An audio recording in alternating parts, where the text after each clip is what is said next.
और इन सवालों के बाद चक ने उसे आजाद कर दिया। सब कुछ ठीक चल रहा था, लेकिन मुश्किल वहीं से शुरू हुई जहां ब्लेयर ने कभी सोचा भी नहीं था।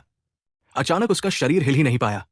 बिना चेहरे पर कोई एक्सप्रेशन लाए उसने मन ही मन पूछा, क्या उसका मास्टर उसे सजा देगा? क्योंकि उसने ही तो कहा था कि थोड़ा सभ्य रहो और उस पर ज्यादा मत फिदा हो। चक को लगा कि ब्लेयर अब सब समझ चुकी है। ब्लेयर जानती थी कि अब उसे चुप रहना चाहिए और कमरे से निकल जाना चाहिए, लेकिन उसके मुंह से खुद ब खुद एक सवाल निकल गया। उसने धीरे से पूछा, क्या मैं आज भी आपको वैसे ही सुला सकती हूं जैसे पहले? उसे खुद पता था कि वो ऐसा क्यों पूछ रही है। शायद ये सवाल उसके दिल की बेचैनी को थोड़ा कम कर दे। अंदर कहीं न कहीं उसे उम्मीद थी कि शायद इसके बाद चक फिर से वैसे ही प्यार और गर्मजोशी से पेश आएगा जैसे पहले आता था। यही छोटी सी उम्मीद अब भी उसके दिल में चमक रही थी। जवाब न मिलने पर ब्लेयर ने सिर झुकाया और कहा, अगर आपको किसी चीज की जरूरत हो तो मैं यही पास में हूं। लेकिन जैसे ही वो दरवाजे तक पहुंची, चक ने उसका हाथ पकड़ लिया और उसे प्यार से चूम लिया। कुछ सेकंड बाद उसने उसकी आंखों में देखकर पूछा, मैंने तुम्हें जाने की इजाजत दी थी? ब्लेयर समझ ही नहीं पाई कि अभी अभी हुआ क्या। क्या वो उसे सजा नहीं देना चाहता था? उसके गले में दर्द भरी आवाज थी जब उसने कहा, आप तो अचानक इतने ठंडे पड़ गए। मुझे झूठा कहा और अब मुझे चूमा क्यों? वो पूरी तरह उलझ चुकी थी और सच में पछता रही थी अगर उससे कोई गलती हुई हो। तभी चक ने उसका गला पकड़ लिया और गुस्से में बोला, बकवास बंद करो। अगर तुमने सच में मुझे गुस्सा दिलाया होता तो मैं तुम्हारा अब तक काम तमाम कर देता। ब्लेयर की आंखों में डर था और वो कांपती आवाज में बोली, आप मेरे साथ ऐसा क्यों कर रहे हैं? खुद चक भी नहीं जानता था कि वो क्या महसूस कर रहा है। उसी पल ब्लेयर के मन में एक बार फिर वही ख्याल आया कि किसी भी हालत में चक को यह पता नहीं चलना चाहिए कि वो असल में कौन है। उसी वक्त गोल्डन ड्रैगन के कमरे में एलेक्स दाखिल हुआ। सामने का नजारा देखकर वो हैरान नहीं था, बल्कि थोड़ा थका हुआ लग रहा था। उसे पता था कि उसका मास्टर इस लड़की से प्यार करता है, लेकिन उसने कभी नहीं सोचा था कि वो उसे बचाने के लिए अपनी असली शक्ति तक छोड़ देगा। खैर, बतौर असिस्टेंट उसका काम बस आदेश मानना था, लेकिन इस बार उसने ठान लिया था कि वो ब्लेयर से खुद निपटेगा।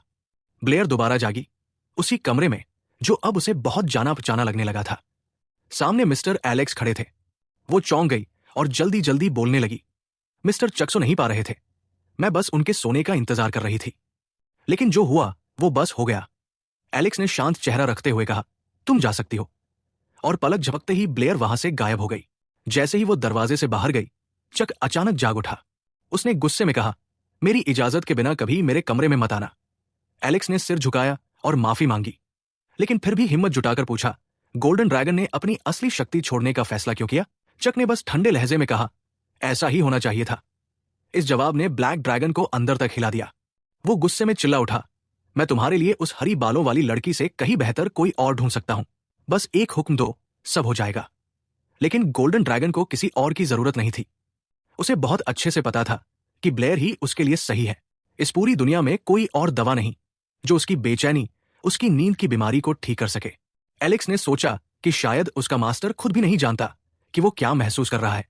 उसने पूछा, आप अपनी असली शक्ति कब ढूंढने जाएंगे?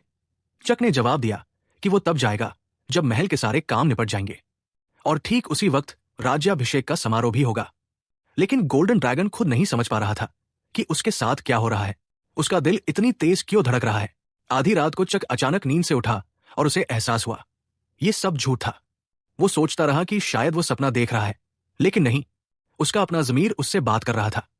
सबसे बड़ा झूठ तो वो था जब ब्लेयर ने आंसुओं में कहा था कि वो उससे प्यार करती है। उसे लगा कि वो पूरी तरह पागल हो गया है।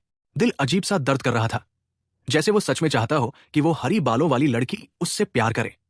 लेकिन चक खुद को समझाने लगा, नहीं, ये सब बकवास है। मैं ये नहीं चाहता। शायद मैं सिर्फ उसे कैद करना चाहता हूं। अगर वो भागना चाहती है तो वो उसे और कसकर बांध देगा और फिर उसका दिल निकालकर अपनी असली शक्ति वापस ले लेगा। और शायद इसी वजह से गोल्डन ड्रैगन ने ब्लेयर से मिलने का फैसला किया। उसे उसकी जुबान से सुनना था कि वो उससे प्यार करती है। जब वो ब्लेयर के घर पहुंचा तो उसने देखा कि वो किसी लड़के से बात कर रही है जो झाड़ियों के पीछे छिपा हुआ था। चक ने चुपके से उनकी बातें सुननी शुरू की। ब्लेयर उसे समझा रही थी कि वो अभी किसी रिश्ते के लिए तैयार नहीं है, खासकर अपने दोस्त के साथ।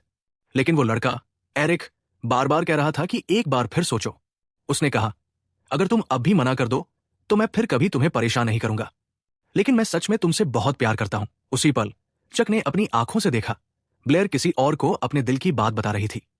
और वो कोई और था, चक नहीं, उसके पूरे शरीर में गुस्सा दौड़ गया।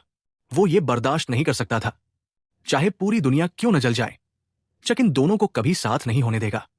ब्लेयर ने बिल्कुल नहीं सोचा था कि मिस्टर चक उसे इस वक्त और इस जगह पर देख लेंगे। चक गुस्से से भरा उनके बीच पहुंचा और उसके चेहरे से साफ दिख रहा था कि वो बिल्कुल भी खुश नहीं है। उसी पल उसे एहसास हुआ कि वो इतना गुस्से में है कि खुद पर काबू ही खो चुका है। दांत भींचते हुए उसने ब्लेयर से पूछा, तुम यहां क्या कर रही हो? सवाल थोड़ा अजीब था क्योंकि ब्लेयर तो यही रहती थी। असल में उसे पूछना चाहिए था कि मिस्टर चक यहां क्या कर रहे हैं। चक का दिल अजीब तरह से बेचैन था, जैसे वो पागल होने वाला हो। जब उसने एरिक को ब्लेयर से अपने प्यार का इजहार करते देखा, ऐसा लगा जैसे कोई दानव उसके अंदर घुस गया हो। चक हमेशा सोचता था कि प्यार सिर्फ कमजोरों के लिए होता है, उसके जैसे मजबूत इंसान को ऐसी बेवकूफी में कोई दिलचस्पी नहीं। लेकिन अब उसे लग रहा था कि वो खुद प्यार से नफरत करने लगा है, और इस सीन से तो उसे घिन सी आ रही थी। थोड़ी देर चुप रहने के बाद उसे एहसास हुआ कि वो ज्यादा देर से खामोश है, जबकि ब्लेयर अब भी उसके जवाब का इंतजार कर रही थी। तो उसने झट से कहा, तुमने सजा के बारे में पूछा था ना, तो मैं अब वही देने आया हूं। ब्लेयर को यकीन नहीं हुआ कि वो आधी रात में सिर्फ उसे सजा देने आ गया है। तभी एरिक ने अपनी मौजूदगी याद दिलाई। उसने मुस्कुराते हुए कहा, हाय, मैं एरिक हूं। और फिर पूछा, आपका ब्लेयर से क्या काम है? चक ने उसे नजरअंदाज किया और अचानक ब्लेयर को अपने पास खींचते हुए पूछा, अब बात खत्म हो गई तुम्हारी? डर के मारे ब्लेयर ने एरिक की तरफ देखा और बस यही बात चक को आग बुला कर गई। उसे बिल्कुल पसंद नहीं आया कि ब्लेयर किसी और को देखे जब वो उसके सामने खड़ा हो। ब्लेयर को महसूस हुआ कि अगर उसने तुरंत एरिक को अलविदा नहीं कहा तो हालात और बिगड़ सकते हैं। इसलिए उसने तुरंत उसे विदा किया। एरिक जाने ही वाला था कि चक ने उसे रोक लिया। उसने कहा, अब से मैं ब्लेयर को हर रात सजा दूंगा, इसलिए रात के वक्त उसके घर मत आना। मतलब साफ था, अगर एरिक आया भी तो वो ब्लेयर को नहीं देख पाएगा। ब्लेयर तो अंदर ही अंदर शर्म से मर रही थी।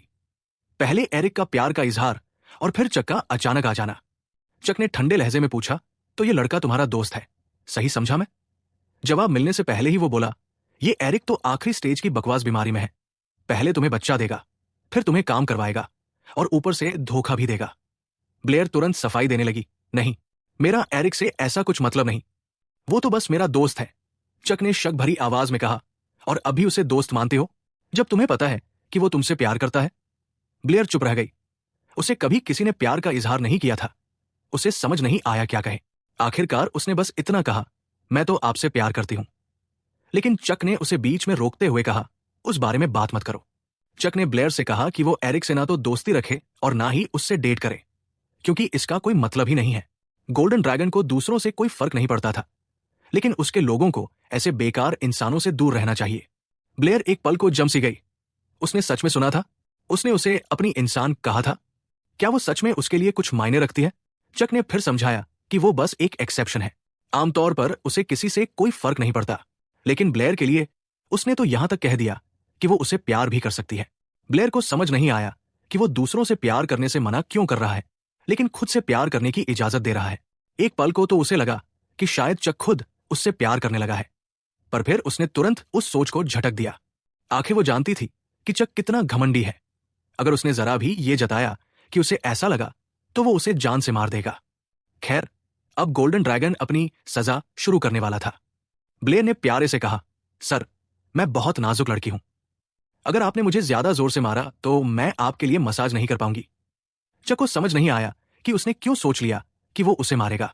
उसे तो ये बात सुनकर बुरा लग गया। ब्लेयर ने डरते हुए कहा, मुझे जाने दीजिए ना, मैंने कुछ इतना बड़ा गुनाह नहीं किया। चक उसके करीब आया और मुस्कुराते हुए बोला, अब मुझे तुमसे गुस्सा नहीं है, इस बात के लिए कि तुमने मुझसे प्यार करने की हिम्मत की। ये कहते हुए उसने हल्के से उसके गाल पर किस किया और बस ब्लेयर का चेहरा टमाटर जैसा लाल हो गया। फिर चक बोला, लेकिन मुझे तुम्हें सजा देनी ही होगी, क्योंकि तुमने मुझे बीमार होने पर रिझाया था। ब्लेयर को उसकी बातों में जरा भी तुक नहीं मिला, क्योंकि उस वक्त तो उसने खुद कहा था कि सब ठीक है। पर चक ने उसकी बातों को नजरअंदाज किया और बोला, और वैसे तुमने मुझे 2 बार रिझाया था। फिर उसने ब्लेयर की कमर में हाथ डाला और उसे अपने करीब खींचते हुए कहा, अब मैं तुम्हें सब याद दिलाऊंगा। और इसके बाद उनके होंठ एक जज्बाती किस में मिल गए। उस पल के बाद चक तो बिल्कुल उस बिल्ली की तरह हो गया जिसे मलाई मिल गई हो। वो हर बार ब्लेयर को इसी तरह सजा देने लगा। लेकिन फिर एक दिन कुछ अजीब हुआ। ब्लेयर ने अचानक उसे रोक दिया, क्योंकि उसे लगा कोई उनकी तरफ आ रहा है। तभी मार्टिन कमरे में घुस आया। उसके पास मिस्टर चक के लिए कोई तोहफा था। लेकिन गोल्डन ड्रैगन को यह तरीका बिल्कुल पसंद नहीं आया। बस उसने उंगली हिलाई और मार्टिन वही बेहोश होकर गिर पड़ा। उसे बिल्कुल अच्छा नहीं लगा कि वो और ब्लेयर के बीच ऐसे चुपके से आ गया, जैसे कोई चूहा।